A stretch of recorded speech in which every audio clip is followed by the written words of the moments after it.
მოგესალმებით, თქვენთან არის გილდარცი და დღეს ვიდეოში ვისაუბრებ რა მოხდებოდა თუ ჯუჯუცუ კაიზენში იუჯი იტადორი არასდროს გაჩნდებოდა. ისტორიის ალტერნატიული ვერსია.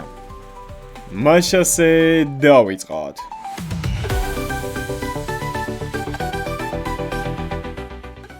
რა მოხდებოდა თუ იუჯი იტადორი ვერ შეჭამდა სუკუნას თითს? ჯუჯუცუ კაიზენის სამყაროში იუჯი იტადორი სუკუნას თითის მეშვეობით გახდა ისტორიის ცენტრალური ფიგურა. მაგრამ რა მოხდებოდა თუ იუჯი ვერ შეძლებდა ამ წყევლას დაუფლებოდა? მოდით ეს ალტერნატიული სცენა ერთად განვიხილოთ. იუჯი იტადორი ჩვეულებრივი სკოლის მოსწავლე, რომელიც შემთხვევით გახდა წყევლების სამყაროს მთავარი ფიგურა. მაგრამ რა მოხდებოდა თუ სუკუნას თითი არ მოხდებოდა მის ხელში? ან საერთოდ ვერ შეძლებდა მისი შეჭმის შედეგად სუკუნას ძალის მართვას? მოდით დავფიქრდეთ, თუ როგორ შეიცვლებოდა ჯუჯუცუ კაიზენის სიუჟეტი.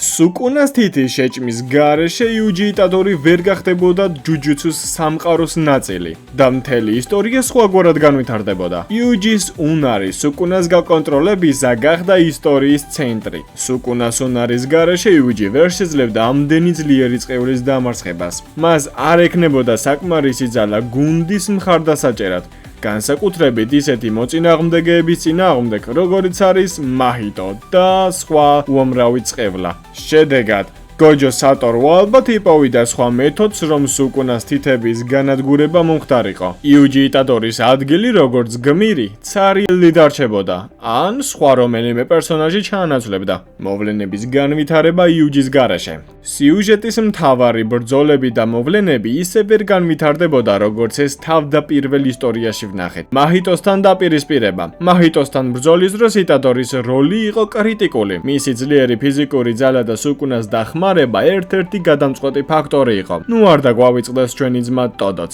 კარგად ვიცით ტოდოს დამოკიდებულება სხვებისადმი, ის მხოლოდ იუჯისთან იყო ასე ახლოს. იტადორის გარეშე მაჰიტოს დამარცხება თითქმის შეუძლებელი იქნებოდა. შედეგად წყეული სულების ძალა გაიზარდებოდა და ადამიანები კიდევ უფრო მეტად დაზარალდებოდნენ.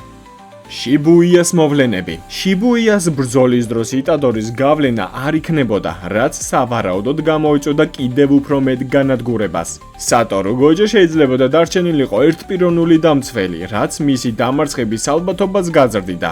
იუჯის ცხოვრება სუკუნას გარეშე. თუ იტადორი სუკუნას თითს ან ვერ შეჭამდა, მისი ცხოვრება უფრო მშვიდი და ნაკლებად საშიში იქნებოდა. მაგრამ ის მაინც ეძიებდა თავისი ბაბუის ანდერძის შესასრულებლად რაიმე გზას. სერიალი აქცენტს გააკეთებდა იმაზე, როგორ ეხმარება იუჯი ადამიანებს, თუმცა მასში მუდამ დარჩებოდა განცდა, რომ მას მეტი ძალა და გავლენა სჭირდებოდა. იუჯი შეიძლებოდა სამედიცინო სფეროში წასულიყო, ან მოხალისეობას მიჰყოლოდა. მისი მიზანი იქნებოდა პირდაპირი დახმარება ადამიანებისთვის, რაც განსხვავებულად გამოხატავდა მის სიკეთეს. ნაკლებად საინტერესო, მაგრამ შვიდი ცხოვრება. სუკუნას გარეშე იუჯი არ შეეჯახებოდა ასეთ რთულ გამოწვევებს, მაგრამ ასეთი მშვიდი და ჩვეულებრივი ცხოვრება შეიძლება რუტინად ქცეულიყო. ამ ფონზე მაყურებელი დაინახავდა მის შინაგან ბრძოლას. დაკმაყოფილდა უბრალოდ და მშვიდი ცხოვრებით, თუ ეძიოს უფრო ღრმა მიზანს. იუჯის გარეშე სიუჟეტს აკლდება ადამიანის სიმბოლური ჭიდილი ბოროტებასთან, მაგრამ სამყაროს დინამიკას მაინც შეცვლიან სხვა გმირები. როგორ იცვლება ჯუჯუცუს სამყარო, თუ ეს მთლიანად გოჯოსა და სხვა ძლიერ ჯუჯუცუს ოსტატებზეა დამოკიდებული? იქნებოდა თუ არა სამყარო ბოროტების გამარჯვების ზღვარზე? ეს სიუჟეტი მაყურებელს აფიქრებს, რამდენად მნიშვნელოვანია ერთი ადამიანის გავლენა სამყაროზე. როგორ შეიძლება უბრალო გადაწყვეტილებამ, მაგალითად თითის არ შეჭმამ, სრულიად შეცვალოს ისტორია. სატორუ გოჯოს ალტერნატიული გზა. იუჯის არყოფნაში გოჯო კიდევ უფრო მწვავე ფიგურა გახდებოდა, როგორც ბოროტების წინააღმდეგ ბრძოლის ბურჯი. პასუხისმგებლობის სიმძიმე. იუჯის არარსებობით გოჯო ორმაგ პასუხისმგებლობას აიღებდა საკუთარ თავზე. გოჯოს მოუწევდა დამოუკიდებლად გაწონასწორება თავის ძალისა და ემოციების. გოჯო თავისი სიძლიერის გამო კიდევ უფრო ცუდად იგრძნობდა თავს ადამიანებისგან, რადგან სამყაროს დაცვა სრულიად მასზე იქნებოდა დამოკიდებული.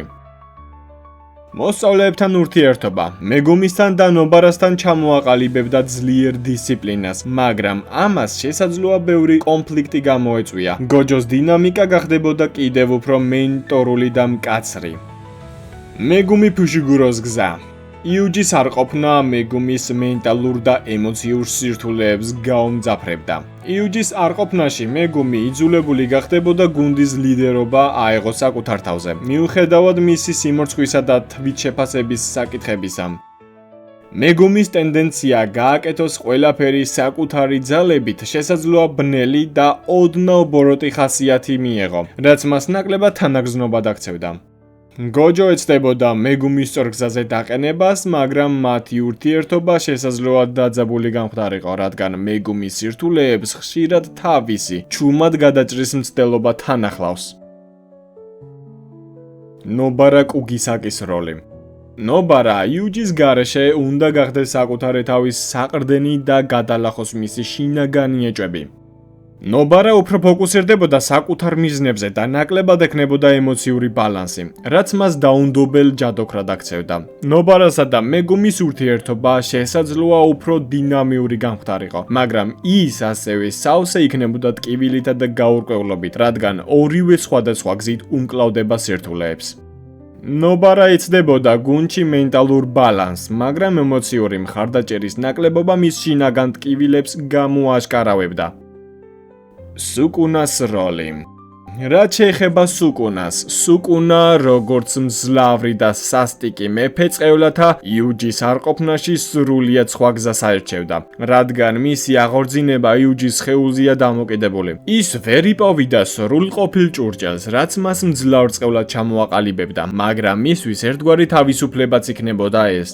საკუთარი მიზნების მისაღწევად უფრო აგრესიულ სტრატეგიებს გამოიყენებდა.